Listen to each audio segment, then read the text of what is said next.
Hello. Hi, Michael. Hi, Ari. How you doing? Good, and you?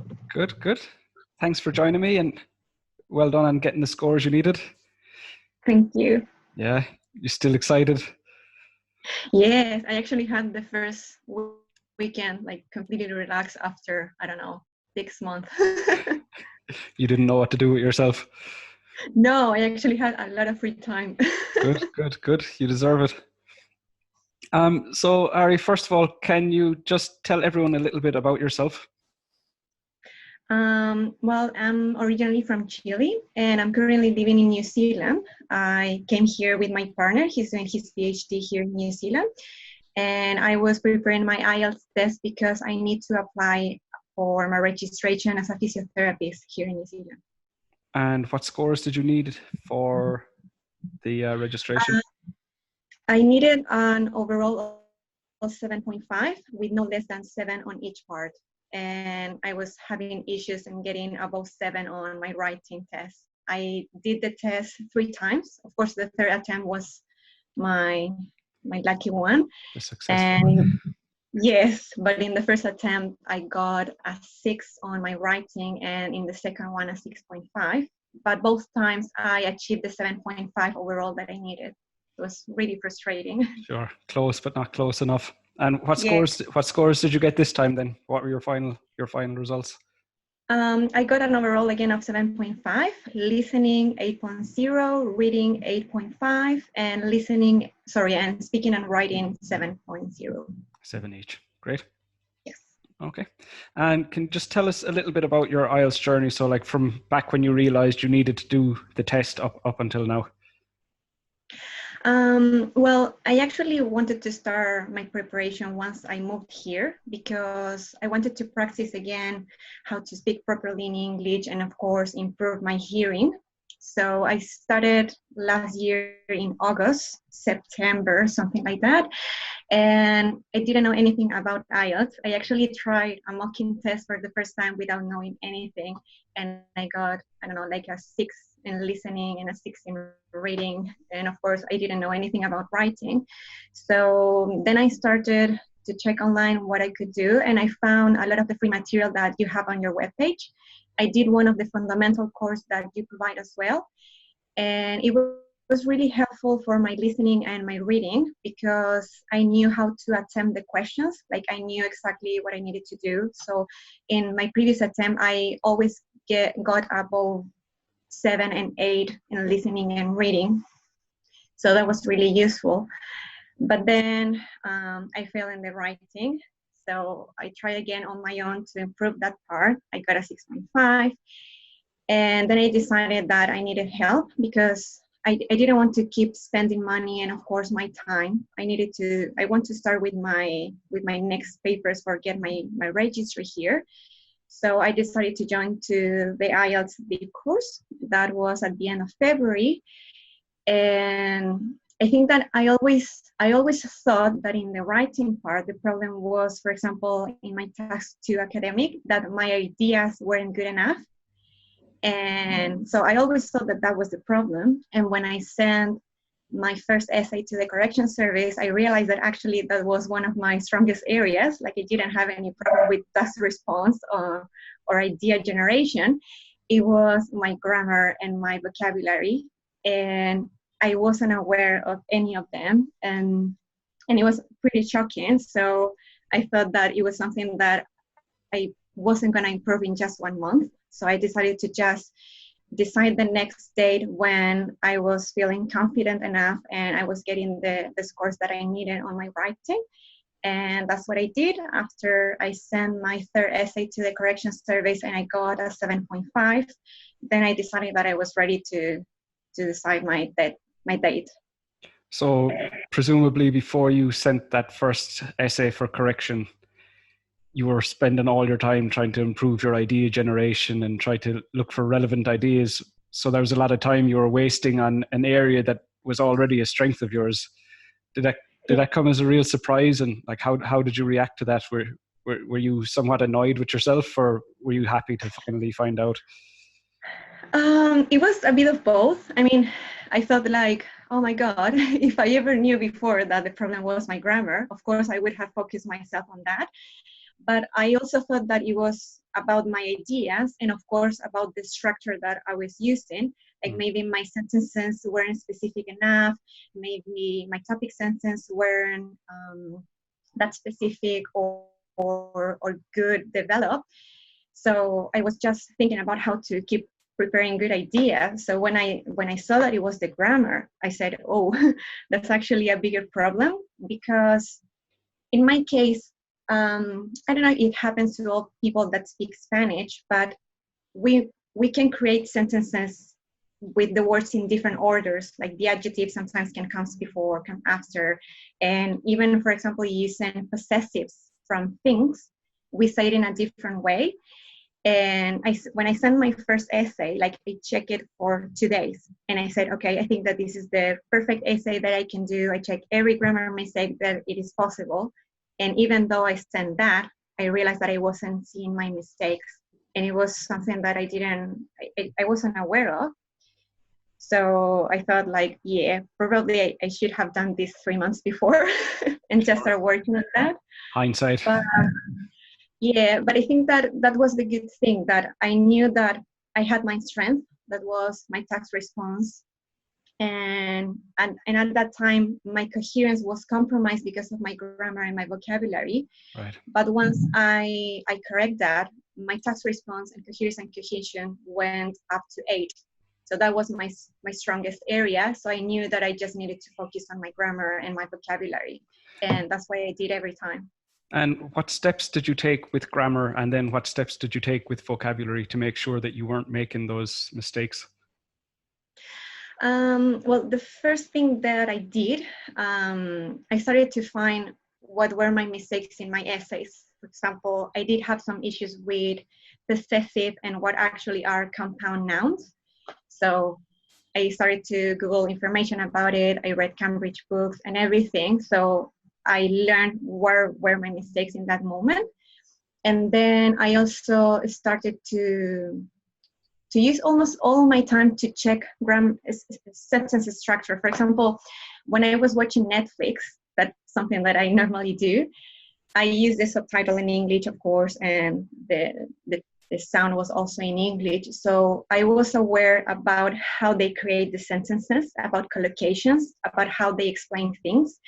And that was super helpful, not only for my task 2, but also for my task 1, because I didn't know how to actually say that something increased or changed from this point to the other point. Right. So I started to watch, for example, documentaries about the environment, about politics. And so at the same time, when I was watching Netflix, I said, oh, okay, that's a word that I don't know. So at the same time, I started to create a diary of my vocabulary.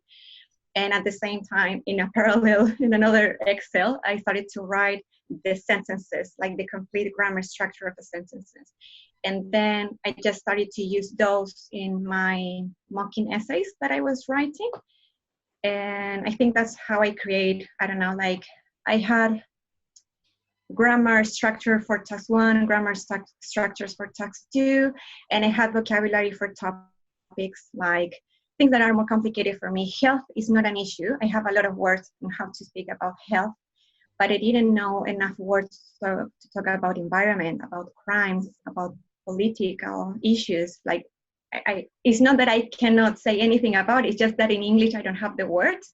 Sure. So I have different pages with just that grammar, synonyms, and examples on how to use them.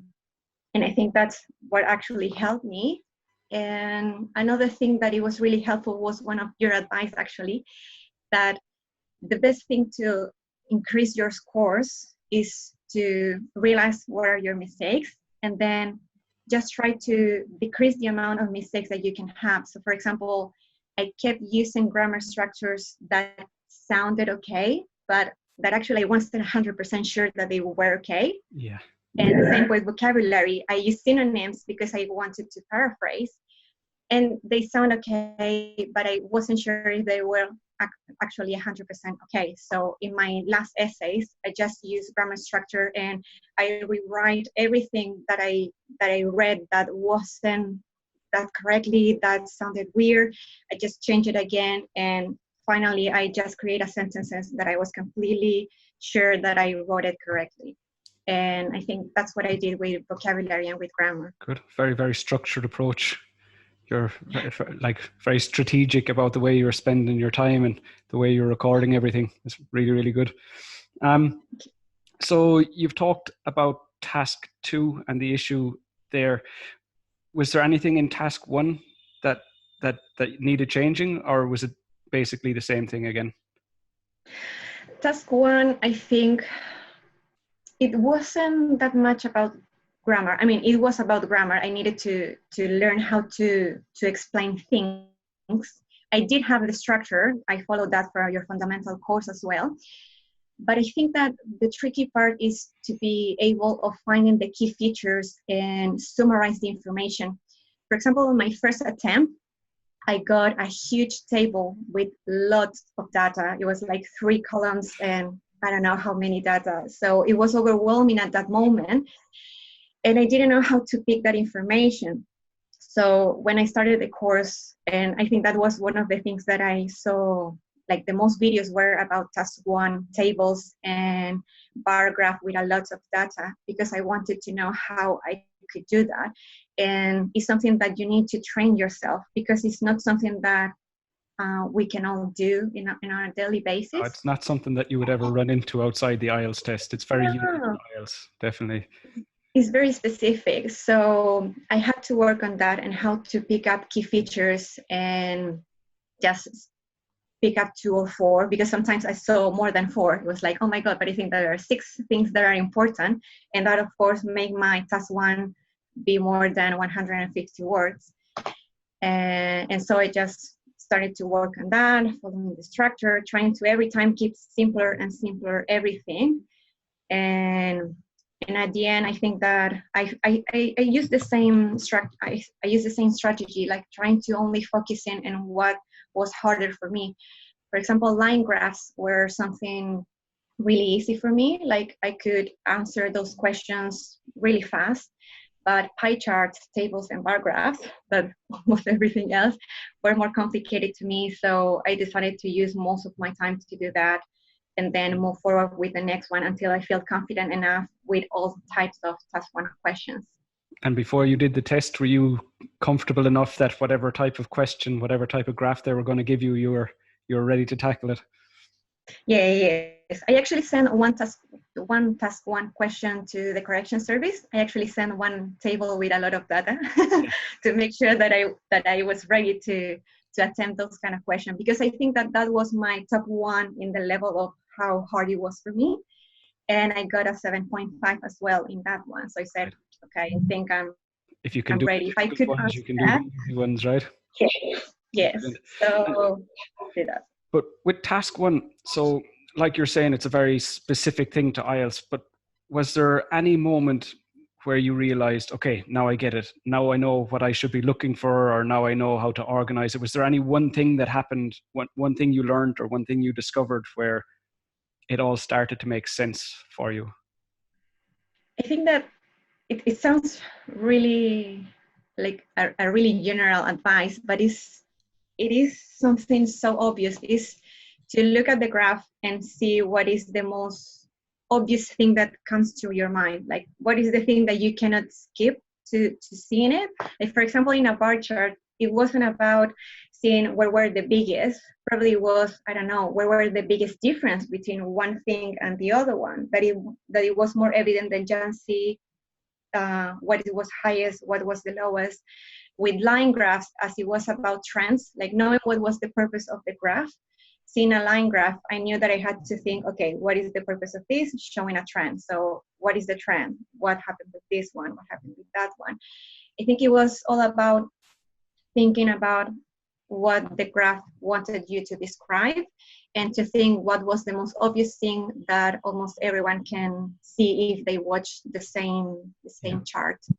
So don't try to make it difficult, or don't try to complicate it more than it already is. Just, Yes, yeah, yes. keep it simple, I think definitely. that's the best issue about even with task 2 is just try to keep things in the simplest way as possible. Like my first essays in task 2 were above 350 words because I'm really good at explaining things. Yeah, So it was like, oh my God, how can I create just one sentence with full purpose and not start going with other things? Because I think that was when I started to generalize and correct. I could lose some points because of that. And it's So it losing was, time as well, which is very important. Obviously, you're restricted to 1 hour for both tasks, so there's no time for going on tangents. Definitely. yeah. That's really good advice, though. Um, so, can you just tell me, let's say, when you started in September last year, is that what you said? If Yep. you could give yourself one piece of advice back then, so like if you could send yourself one piece of advice to September last year, what advice would you give yourself to help you get through the test? Actually, I would have said to me, and it was the advice from others that I didn't listen to, have someone to check your essays. If you're struggling with writing, as I did, you need someone to check your essays and tell you where are you failing so you can work on that. I think that after I realized that on March, that was when I sent my first essay. It took me March, April, and the first week of May, I sent my third essay. So it took me 2 months completely on working on that. And then 1 month later, I gave my test and I got it. So I only spent 2 months improving something that I was starting to prepare in last year. Amazing. That's really good. Of course, maybe I could have done it in December last year and I didn't. So I think that is really good to work on your faults and your mistakes, sorry. Great. Brilliant advice. Well, congratulations again, Eri. Thanks a million for joining me and sharing your story with everyone. And it's just great to get all that advice. And I'm sure that will help a lot of people who are struggling with their test as well. So thanks again. Thank you, Michael. Good to see you again. Take care of yourself and enjoy your success. You too. Thank you. Thanks, Eri. Bye. Bye.